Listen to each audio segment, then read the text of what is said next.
मेरे लहू पर गुजर औकात करो हो, मुझसे ही अमीरों की तरह बात करो हो। पंक्तियाँ भले कलीम आजिश की हैं, लेकिन दुनिया के कई देशों के हालात पर सटीक बैठती हैं। चाहे थाईलैंड हो, जहां प्रदर्शनकारी दोबारा सड़कों पर हैं। इस वापसी में सरकार के लिए दोगुना आक्रोश है। जनता क्यों सड़कों पर है? कुल मिलाकर मामले कई हैं, उन सभी पर बात होगी। एक और मुल्क है जहां सैन्य तख्तापलट हो चुका है। स्थितियां इतनी पेचीदा हो गई हैं कि राष्ट्रपति हिरासत में हैं और संविधान भंग हो चुका है। संयुक्त राष्ट्र ने पूरे मामले पर विरोध भी जताया है। नॉर्थ कोरिया में भी भूखमरी जैसी स्थितियां हैं। अमीरों के बच्चों का अपहरण हो रहा है। आप सभी को विभव देव शुक्ला का सादर प्रणाम। आप देख रहे हैं अंतर्राष्ट्रीय खबरों का पिटारा दुनिया बस। थाईलैंड की राजधानी है बैंकॉक। शहर में चारों तरफ भीड़, पुलिस, जलती हुई गाड़ियां, बुलेट्स और टीयर गैस नजर आ रही है। इस माहौल में वहां एक ऐसा नज़ारा दिखा जिसने सभी का ध्यान अपनी तरफ खींचा। थाईलैंड के रियल एस्टेट परिवार के सदस्य हैं टैनट थैन कितानमुई। वो एक ट्रक पर खड़े हुए, तभी एक ठोस वस्तु, संभवतः टीयर गैस का कैनिस्टर, उनकी दाहिनी आंख की परत को चीरते हुए धंस जाता है। घटना के बाद मिस्टर टेनेट ने कहा, मैं भले अंधा हो चुका हूँ, लेकिन अब मैं पहले से कहीं ज़्यादा मजबूत हूँ। मेरी नज़र पहले से कहीं ज़्यादा स्पष्ट हो चुकी है। लोग बहुत पहले ही समझ चुके थे कि ये सरकार किसी काम की नहीं है। कोरोना महामारी इस बात का जीता जागता सबूत है। थाईलैंड ने हाल ही में भीषण कोरोना क्राइसिस का सामना किया, जिसमें थाईलैंड की तानाशाही सरकार का लापरवाही भरा रवैया साफ नजर आया। नतीजा ये निकला कि 7 करोड़ की आबादी वाले देश में कोरोना की वजह से 12,000 लोगों की मौत हो गई, जबकि पिछले साल महामारी से मौत का आंकड़ा महज 100 था। इन मौतों के पीछे एक बड़ी वजह वैक्सीन की कमी भी बताई जा रही है।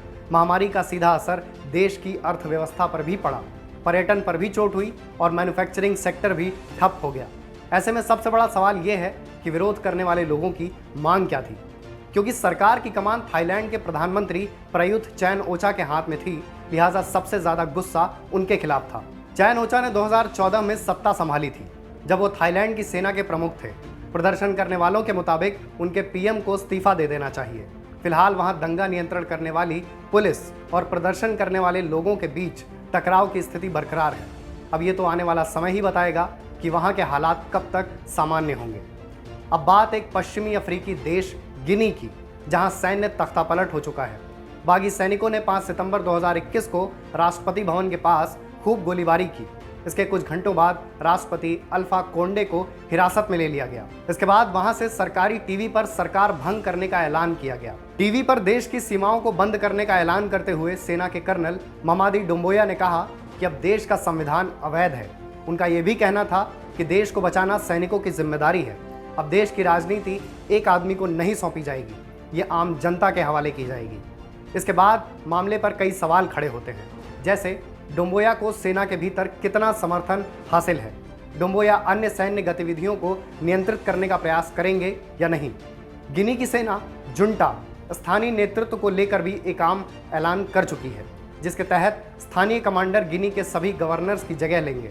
सेना ने यह भी स्पष्ट कर दिया है कि सेना के फैसलों का विरोध सैन्य नेताओं के खिलाफ विद्रोह माना जाएगा।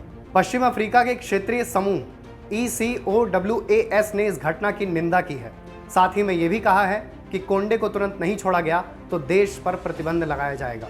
इसके अलावा संयुक्त राष्ट्र के महासचिव एंटोनियो गुटारेस ने ट्वीट करते हुए कहा कि वो बंदूक के बल पर सरकार को अपदस्थ कर सत्ता हासिल करने की कड़ी निंदा करते हैं।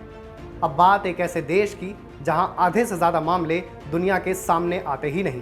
बात नॉर्थ कोरिया की, जहां इन दिनों भूखमरी के हालात हैं। भूखमरी की वजह से नॉर्थ कोरिया में अमीर परिवारों के बच्चों का अपहरण किया जा रहा है और उनके माता पिता से पैसे की मांग की जा रही है। बीते कुछ दिनों में ऐसे लगभग 4 मामले सामने आए हैं, जिनमें अपहरणकर्ताओं ने बच्चों के परिजनों से फिरौती मांगी, जिससे वो अपना घर चला सकें। मीडिया रिपोर्ट्स के मुताबिक पिछले महीने नॉर्थ कोरिया की राजधानी प्योंगयांग से एक बच्ची का अपहरण हो गया था। गिरफ्तारी के बाद अपहरणकर्ता ने पूछताछ में बताया कि उसने जानबूझकर इस घटना को अंजाम दिया है। वो जानता था कि बच्ची एक समृद्ध परिवार से आती है। ऐसे ही एक और शहर में 10 साल के बच्चे का अपहरण हुआ और आरोपित के गिरफ्तार होने पर यही बात सामने आई। नॉर्थ कोरिया में खाद्य संकट की कमी से भुखमरी के हालात बन गए हैं, जिसकी वजह से ऐसी घटनाएं हो रही हैं। ऐसी तमाम रिपोर्ट्स भी सामने आई थी, जिनमें कहा गया था कि वहाँ के लोगों को ठीक से 2 वक्त का खाना भी नसीब नहीं हो रहा है। इसका एक मतलब ये भी है कि भुखमरी की वजह से लाखों लोगों की मौत भी हो सकती है। नॉर्थ कोरिया की तानाशाही सरकार ने महामारी की वजह से देश की सीमाओं पर अंतर्राष्ट्रीय प्रतिबंध भी लगा दिया था। नॉर्थ कोरिया को सबसे बड़ी मदद चीन से मिलती है, लेकिन किम जोंग ने पिछले साल चीन से लगने वाली सीमा को बंद कर दिया था। इतना ही नहीं, उत्तर कोरिया में बड़े पैमाने पर उद्योग धंधे भी बंद हो गए हैं।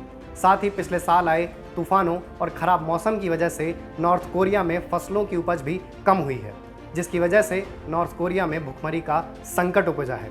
तो कैसी लगी आपको हमारी ये खबर, हमें कमेंट करके ज़रूर बताएं और हमारे चैनल को सब्सक्राइब करना ना भूलें।